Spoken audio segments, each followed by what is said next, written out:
tu palabra. Abra nuestros ojos para que veamos las maravillas de su ley, como dice el salmista. Que Él nos avive en su camino, que confirme su palabra a su siervo, que vivamos y guardemos las palabras del Señor. Por eso pedimos que nos enseñe a hacer su voluntad, que aparte de nosotros todo camino de mentira y en su misericordia nos conceda su ley, que revele a Cristo, su glorioso Evangelio, que imprima con fuego en nuestros corazones. Que el Señor nos bendiga y seremos bendecidos. Oh Dios, que sea todo para tu gloria y honra. Bueno, titulé este mensaje una entrega total. Voy a estar hablando de un llamado del Señor a seguirlo, basado en Mateo 10, 34 a 39. Como dijo un siervo de Dios, dice Agustín de Hipona, dice: nos hiciste, Señor, para ti, nuestro corazón estará inquieto hasta que descanse en ti. Dicho de otra manera, el Señor nos creó para Él, y fuera de Él nuestra alma nunca hallará consuelo. El salmista dijo: no hay para mí bien fuera de ti. Hoy el tema que voy a hablarles es un tema preeminente, muy importante, como les decía, que titulé una entrega total basada en el texto de Mateo 10, 34 al 39, donde Cristo nos confronta contundentemente, nos desafía de una manera fuerte a tomar una decisión firme, sin vuelta atrás, a seguirle, a ser su discípulo. Y es interesante que es un llamado del Señor que está en los 3 evangelios sinópticos y repetido más de una vez las mismas palabras. Así que quiero que hoy meditemos y examinemos si Jesucristo tiene en verdad el primer lugar en nuestra vida. Y quiero desafiarte hoy, si eres cristiano, a renovar tus votos a Él, por decirlo de alguna manera, a estar más entregado al Señor, tal vez como al principio. Y si aún no has entregado tu vida al Señor, hoy sea ese gran día que marque para siempre en la eternidad. Dice Mateo 10, 38. El que no toma su cruz y sigue en pos de mí no es digno de mí. Este es un texto que de muy joven a mí me impactó. Ya cuando tenía 16 años creo que lo leí por primera vez y me vi confrontado de una manera terrible. Y dije: Señor, ¿qué quieres? ¿Que me haga cura? ¿Qué es lo que quieres? Porque por lo demás que dice que el que no ama a su padre o a su madre más que a mí no es digno de mí. Que no toma su cruz y sigue en pos de mí no es digno de mí. Y bueno, en ese tiempo yo dije: Señor, no, todavía no. Pero después escuché el Evangelio y fui convencido por las Escrituras y supe que no era necesario hacer un monje o cura, pero sí que tendría que tomar una decisión firme y trascendental con respecto al dicho del Señor. Y por fe, allá en el 2008 le dije que sí. Bueno, entre muchos idas y vueltas acá estamos. Muy bien, continuando con lo que nos ocupa hoy. Tal vez viene bien justo el nombre de la iglesia, primero Cristo. De eso trata el tema también. Primero tiene que estar Cristo.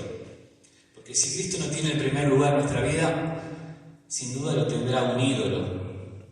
Como puede ser un sueño, como algo grandioso que uno quiera lograr en este mundo, en esta vida, ser un profesional exitoso. Lo que no tiene nada de malo si Cristo tiene el primer lugar.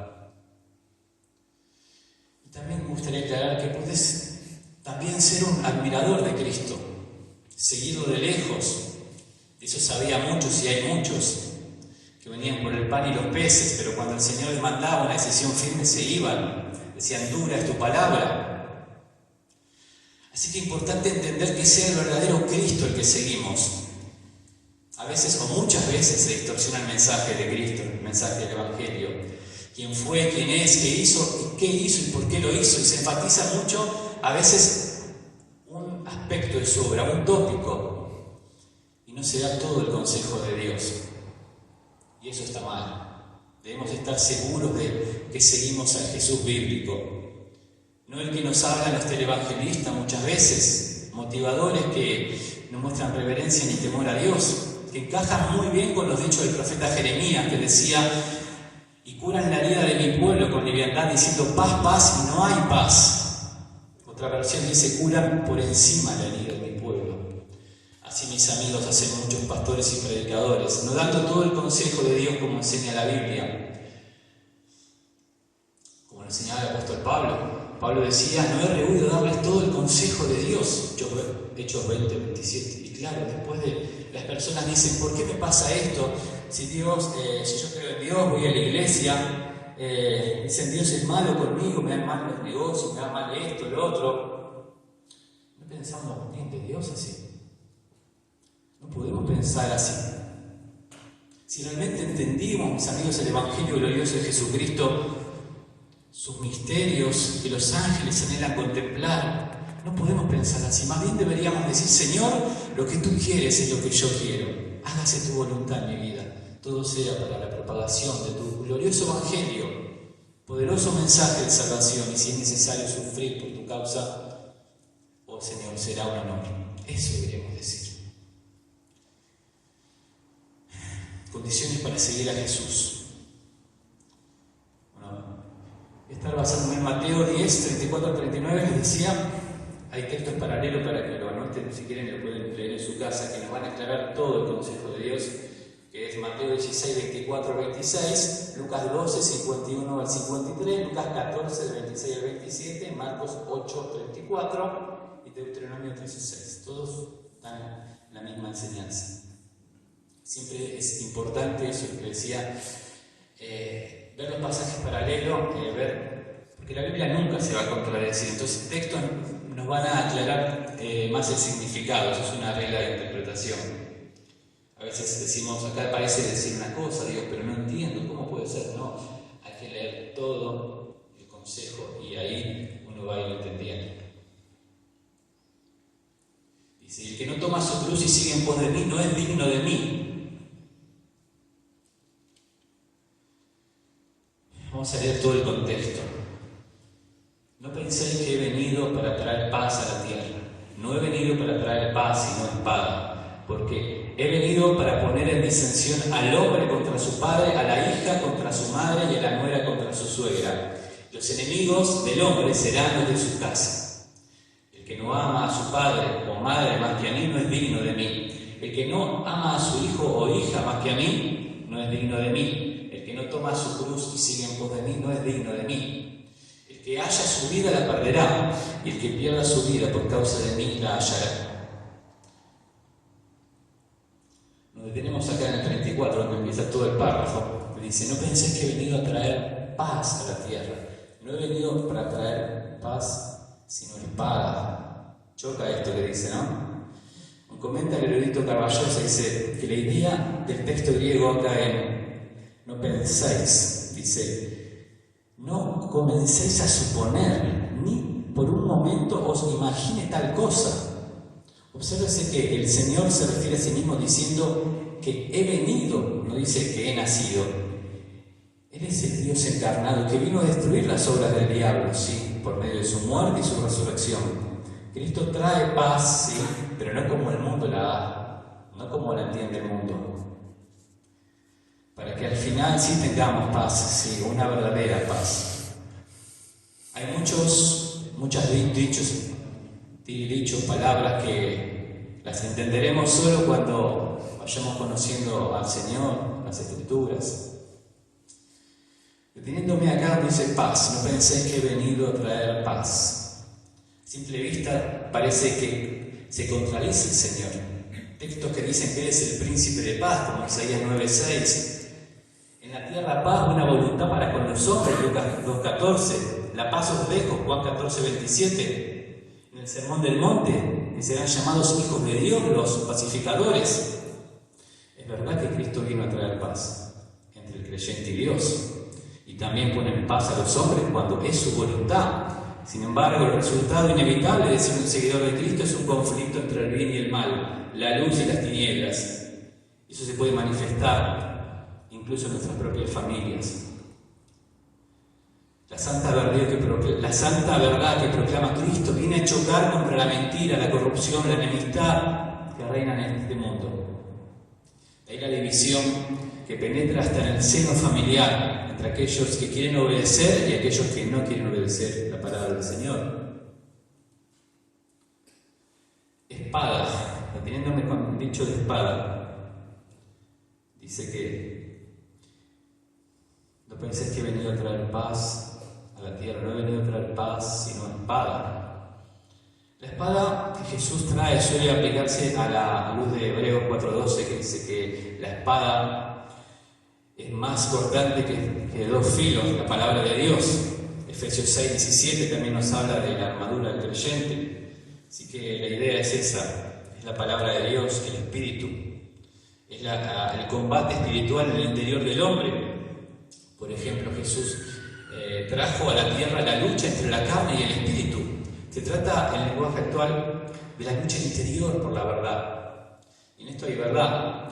Es cierto que antes de ser cristianos no teníamos luchas espirituales, no teníamos problemas en andar pecando, en mentir, en copiarnos, en llegar tarde al trabajo, en mirar programas de televisión inmorales y toda clase de basura. No teníamos ese problema, porque cuando nos convertimos, la palabra de Dios sobra en nuestro corazón y ya tenemos problemas con eso. Ya no podemos seguir igual. Esa es la espada que viene a traer el Señor, las luchas que ahora tiene el creyente. Alguien dijo, ser cristiano no se trata de no pecar más, sino se trata de luchar contra el pecado, que ahora lucha y va a victoria, por supuesto. De eso se trata la iglesia, tiene que llevar a victoria al cristiano.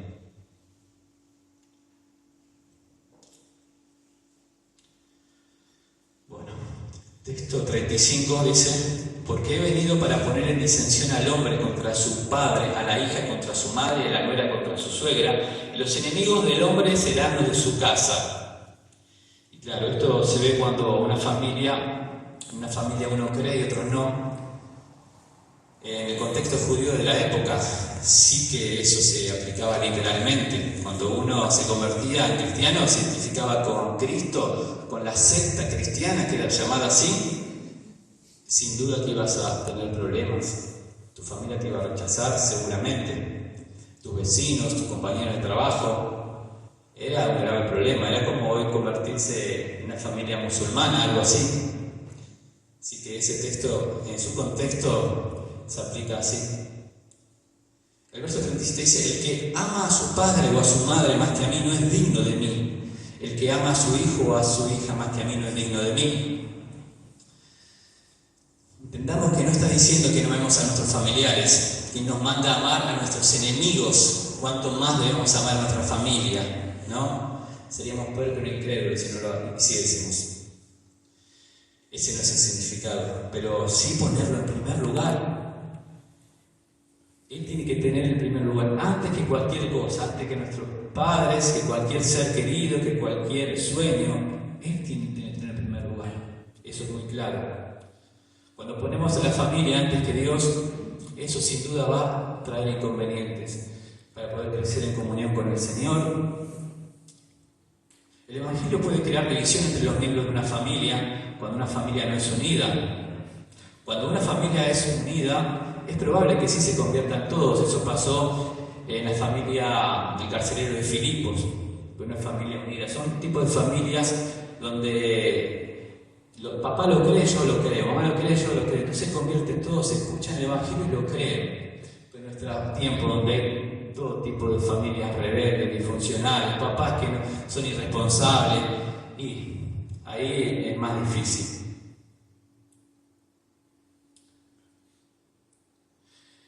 Es verdad que Cristo presiona a las personas para que tomen una decisión radical en seguirlo o rechazarlo. Todos conocemos Juan 3:16, ¿no? ¿Sí? Pero Juan 3:36, alguien dijo, si hablas de Juan 3:16, habla de Juan 3:36 también. Aquí la clave es priorizar un compromiso radical con el Señor. El apóstol Pablo entendió este llamado y dijo en 2 Corintios 5:15, y por todos murió, para que los que viven ya no vivan para sí, sino para aquel que murió y resucitó por ellos. Pero que dice antes, ¿no? El amor de Cristo me contiene. Es el amor de Cristo que nos motiva.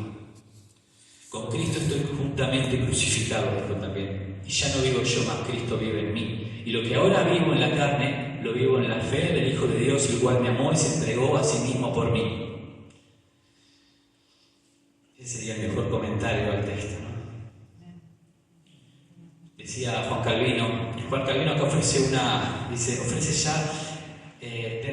ya tendencialmente una ética de actitud frente a la vida especial del monacato, del monje, de la vida ascética. Dice, por eso hace recaer todo el peso en la disposición a obedecer a Dios.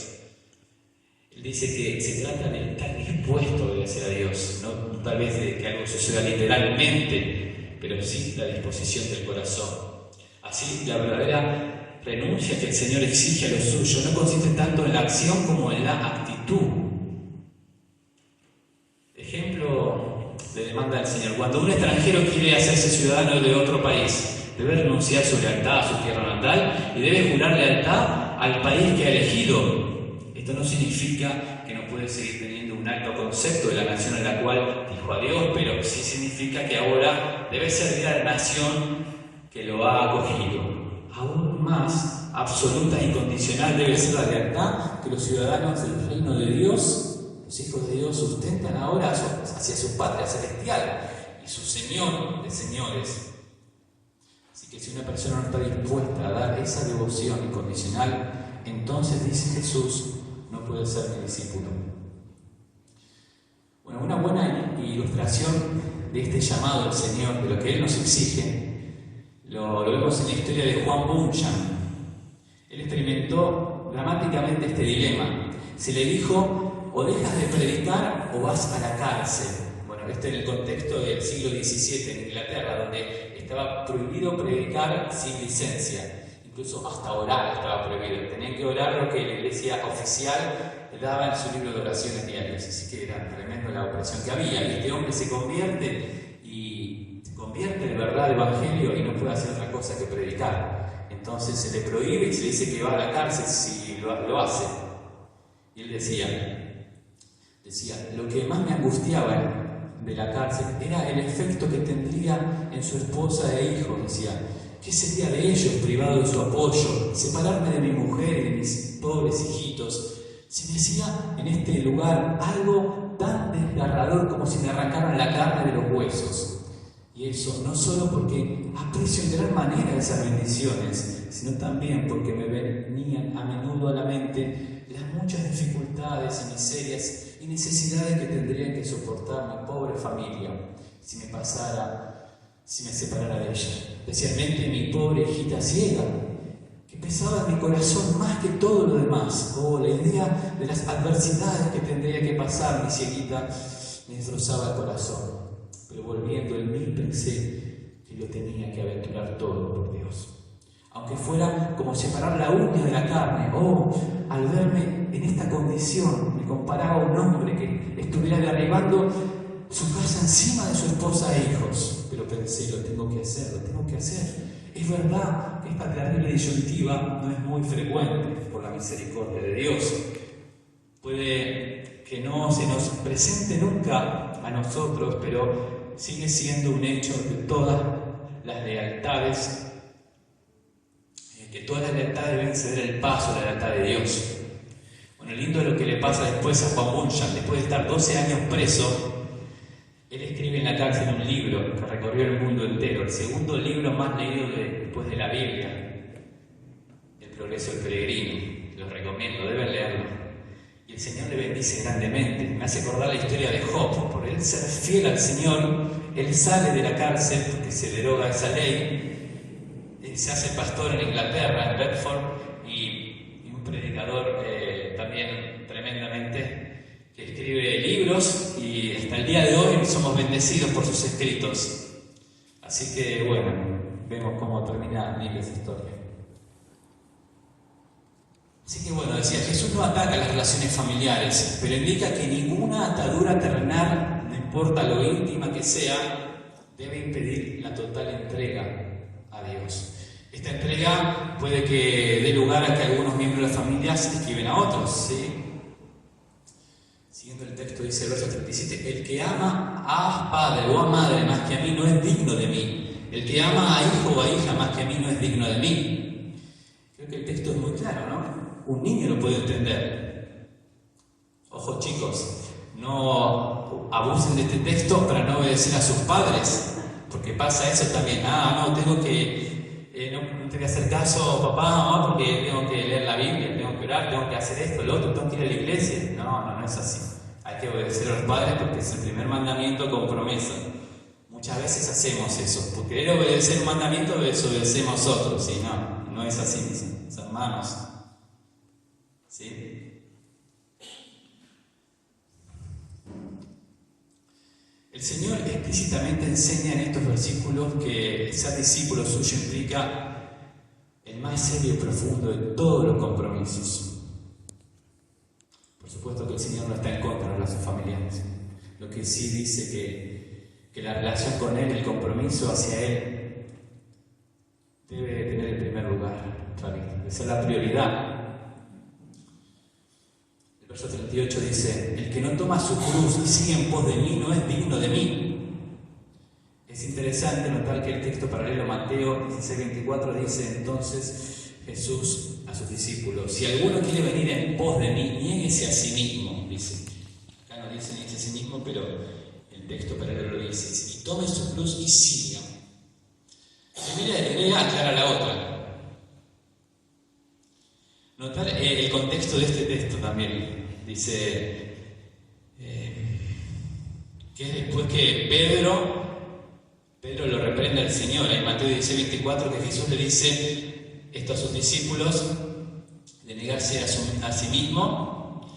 Fue después que Pedro le reprendió al Señor porque iba a ir a la cruz y todo eso. Decía, no te pase tal cosa. Vamos a leerlo, dice... Entonces Pedro, tomándolo aparte, comenzó a reconvenirle diciendo, Señor, ten compasión de ti. En ninguna manera esto te acontezca. Pero él, volviéndose, dijo a Pedro, quítate delante de mí, Satanás. Me eres tropiezo porque no pones la mira en las cosas de Dios, sino en la de los hombres. Vemos que le exhorta al Señor que le decía que tenía que padecer y ser crucificado. Y Pedro le dice que no tiene que ser así. Eso es, hermanos.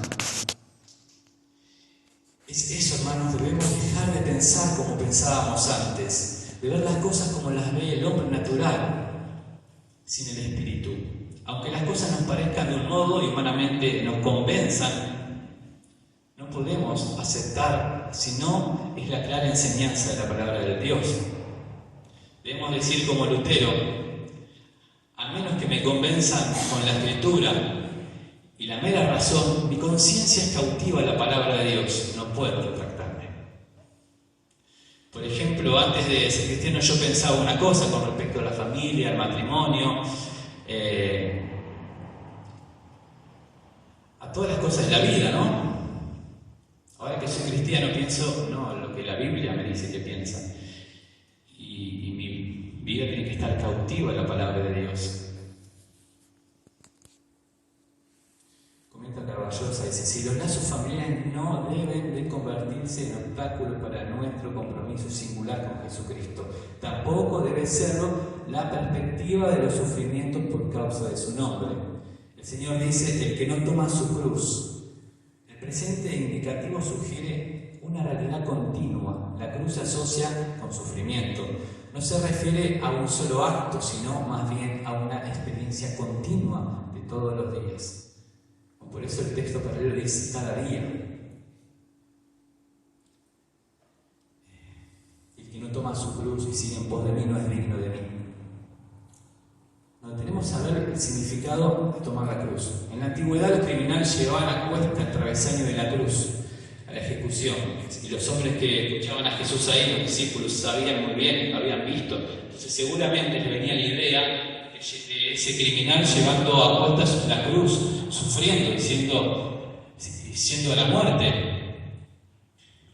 Esa es la idea principal que tenían.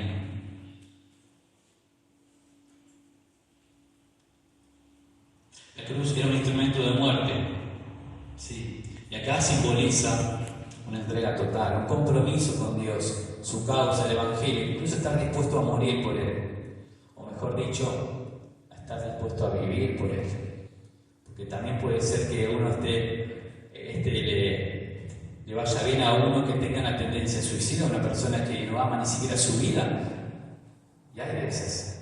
Entonces, a él no le importa morir.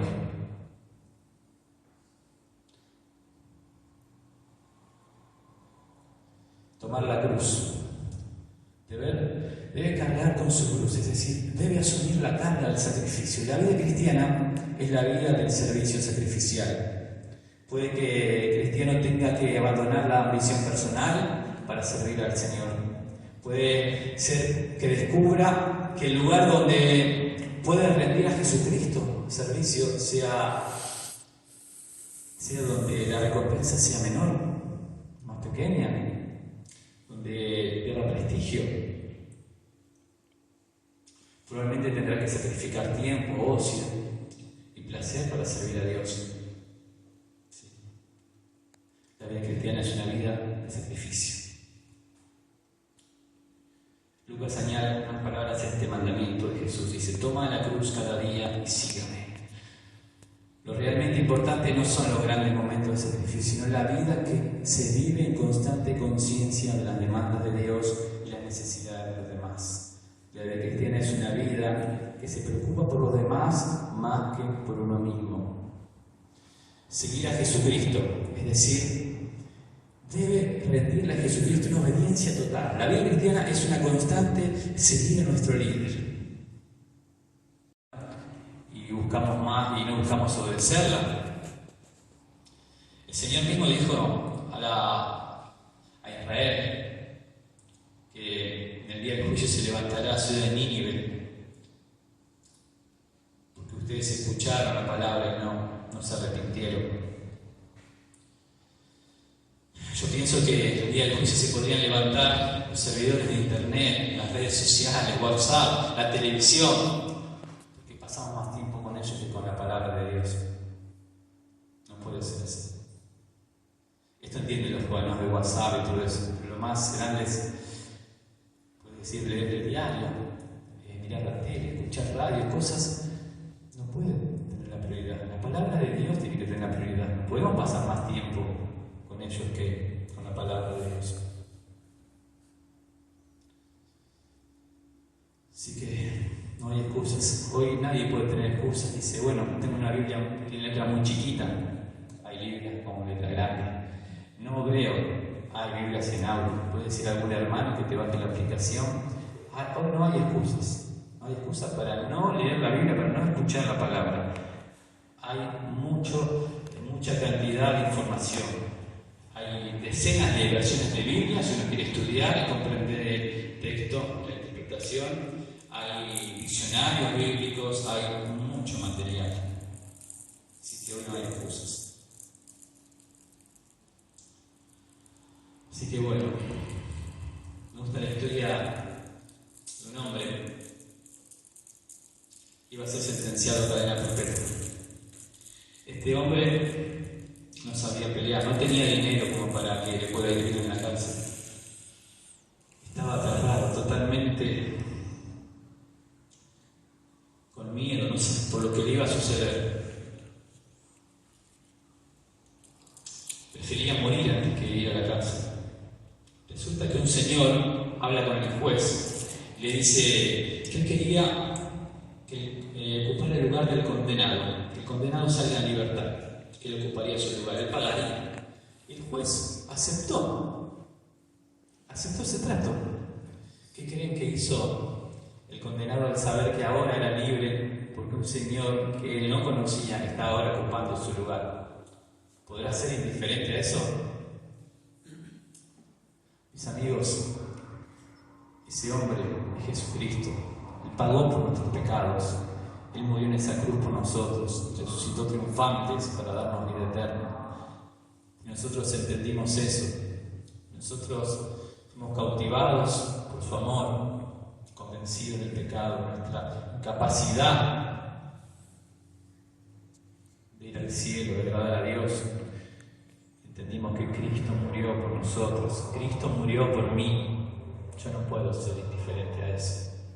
Como este reo que iba a ser condenado, yo tengo que lo mínimo entregarle mi vida y servirle y estar a su disposición y seguirlo, como nos dice el Señor.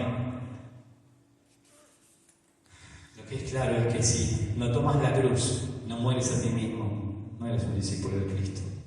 ¿Cómo te niegas? Dice, por ejemplo, cuando te niegas a hacer algo, te mandan a hacer un mandado, dice, no quiero hacerlo, no quiero hacer tal cosa. Bueno, ahora tienes que negarte al pecado, tienes que negar a obedecer tu carne, al diablo, tienes que obedecer a aquel que te amó y murió por vos.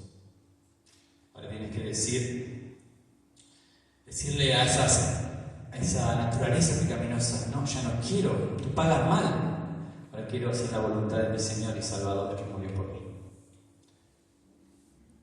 Las Escrituras nos mandan, mis amigos, mis hermanos, a ser discípulos de Cristo, no solo creyentes, porque los demonios también son creyentes, dice Santiago 2. Así que como desafío, si eres un seguidor de Cristo, te arrepientes de tus pecados, te volviste a Dios y ahora sigues haciéndolo, es la pregunta, porque debemos seguir haciéndolos. No solo nos arrepentimos una vez y nos convertimos, que se dice que uno pega un giro a 180 grados y va en otra dirección. Tiene que seguir arrepintiéndose cada día, porque el que dice que no tiene pecado es mentiroso, dice la Biblia. Pero uno confiesa cada día y crece, tiene que crecer en santidad.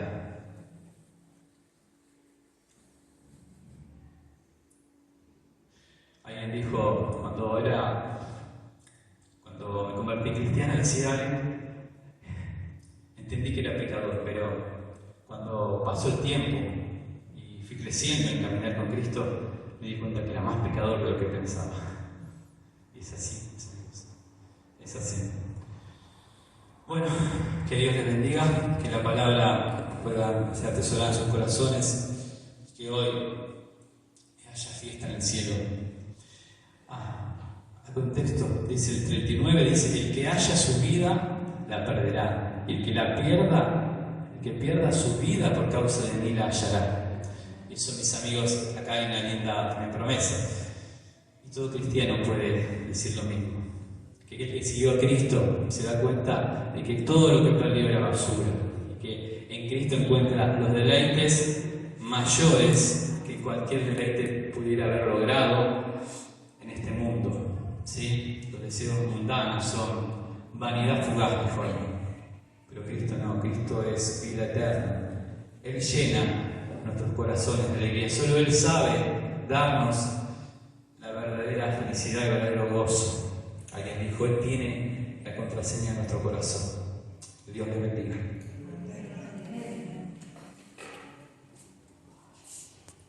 Amén. Agradecemos al Señor que Andrés esta palabra que nos comparte, y estaba pensando, solo para cerrar, ese pasaje de Gálatas 2:20, con Cristo estoy juntamente crucificado, y ya no vivo yo, mas vive Cristo en mí. Y si lo llevaras a una imagen visual, imagínate a Cristo en la cruz y vos crucificado entre Jesús y la cruz. El crucificado tenía una cualidad, tenía los brazos y los pies atados o clavados en el caso de Jesús. Y lo único que podía hacer el crucificado es mirar para adelante, como mucho mirar al costado, pero nada más.